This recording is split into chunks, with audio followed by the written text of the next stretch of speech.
E no lançamento oblíquo, então, como eu falei que essa aula aqui tinha o título de Angry Birds, nós temos ali o passarinho que vai ser lançado na construção.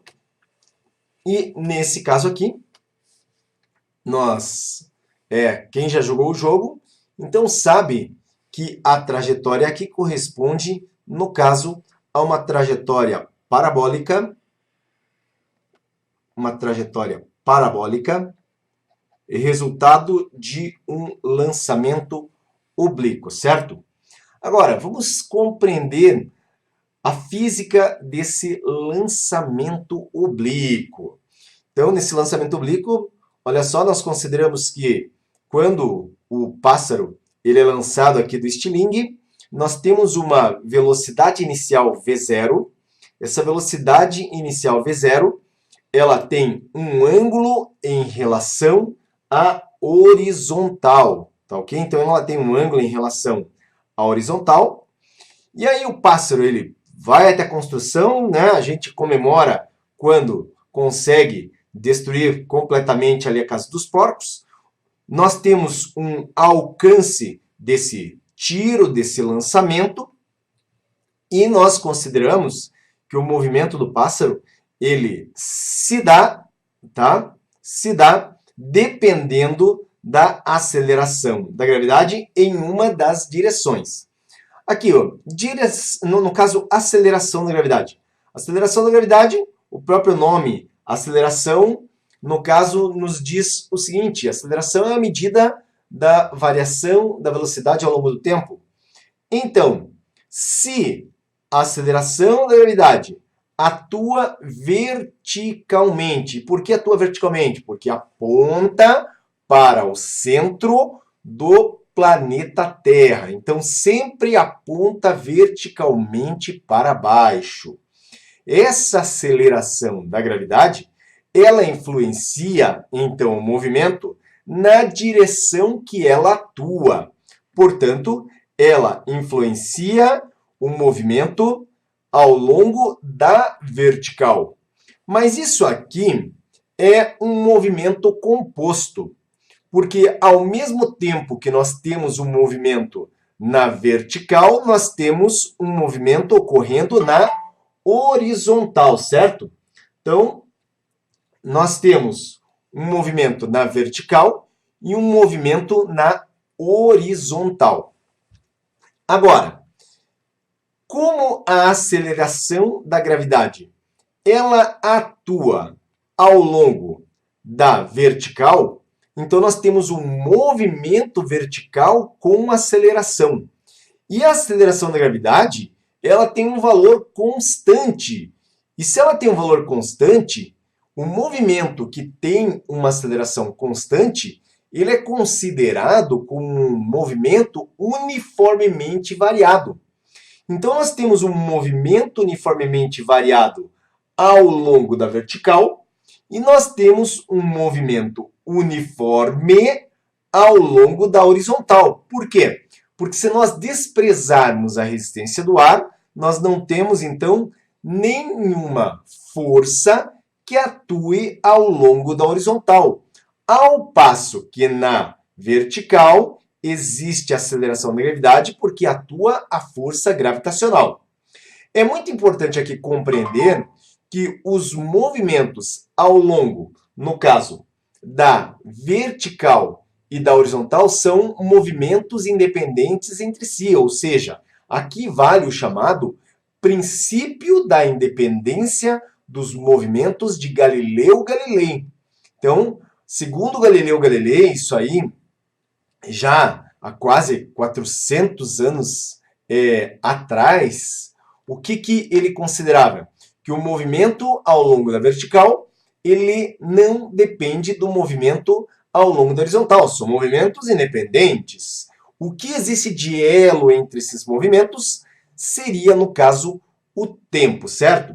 Agora acompanha comigo aqui, que compreendendo que nós temos movimento vertical com aceleração constante, movimento horizontal, movimento uniforme, sem aceleração, portanto com velocidade constante, eu vou apresentar agora para você as equações desse movimento. Então, observe nessa tela aqui, a primeira coisa é quanto à velocidade. A velocidade ela faz um ângulo com a horizontal, portanto, a velocidade é um vetor oblíquo. E se a velocidade é um vetor oblíquo, nós precisamos fazer a decomposição da velocidade. A decomposição da velocidade. Então, observe que nós temos uma componente horizontal, que nós chamamos de componente Vx.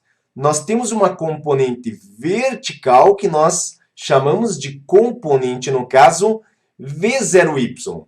Aqui alguns alunos, né, têm dúvida, mas por que essa tem o zerinho, V0y, e essa não tem o zerinho, é apenas Vx? Pelo seguinte fato, a componente Vx ela é horizontal, e a horizontal é um movimento uniforme.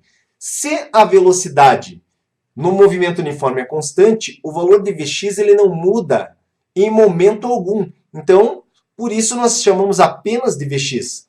Agora, na vertical, nós temos um movimento uniformemente variado, ou seja, existe uma aceleração e, com isso, significa que a velocidade ela está sendo alterada ao longo do tempo.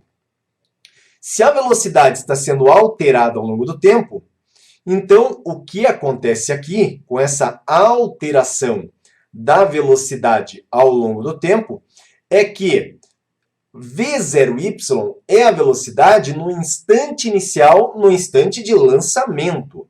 Porque nós sabemos que ao longo da trajetória, esse valor da velocidade vertical vai sendo alterado à medida que o corpo se movimenta, à medida que o corpo descreve a trajetória. Então, observe que Vx é adjacente, aqui é o vetor adjacente. E nesse caso, por ser o vetor adjacente, ou podemos falar em outras palavras, que está próximo ao ângulo, então aqui nós usamos a função cosseno. Então, Vx é V0 que multiplica cosseno de θ. Ao passo que V0y está longe do ângulo. Esse vetor está distante do ângulo. Esse vetor é oposto ao ângulo. E, portanto, nós usamos para ele a função seno. Então, V0y é V0 seno de θ. Aqui agora, vamos lá. Considerando que ao longo da horizontal o movimento é uniforme, nós só temos uma equação para utilizar na horizontal. Então, observe aqui que essa equação aqui, ela é única, tá? Pensando na horizontal, é a única equação que nós temos. Onde A significa alcance que o corpo, que o projétil tem ao longo da horizontal, é o quanto ele percorre horizontalmente. Vx é essa componente da velocidade que eu acabei de explicar aqui, que essa componente surge pela decomposição do vetor velocidade inicial. E t corresponde ao tempo. Mas, na vertical, nós temos um movimento uniformemente variado, e aqui nós temos uma aceleração, que é a aceleração da gravidade, e ela é constante. Considerando o referencial, tá, como sendo o solo, e pensando o seguinte, em relação a esse referencial. Vetor que aponta para baixo, sinal negativo. Vetor que aponta para cima, verticalmente para cima, sinal positivo. Então, nós temos Vy, que seria a velocidade em qualquer instante, é igual a V0y, positivo, porque V0y, observe aqui que ele aponta para cima, tá? Então, quando o objeto é disparado, V0y aponta verticalmente para cima. Menos, por que menos da gravidade? Porque a gravidade, observe aqui, ela aponta verticalmente para baixo, por isso, menos.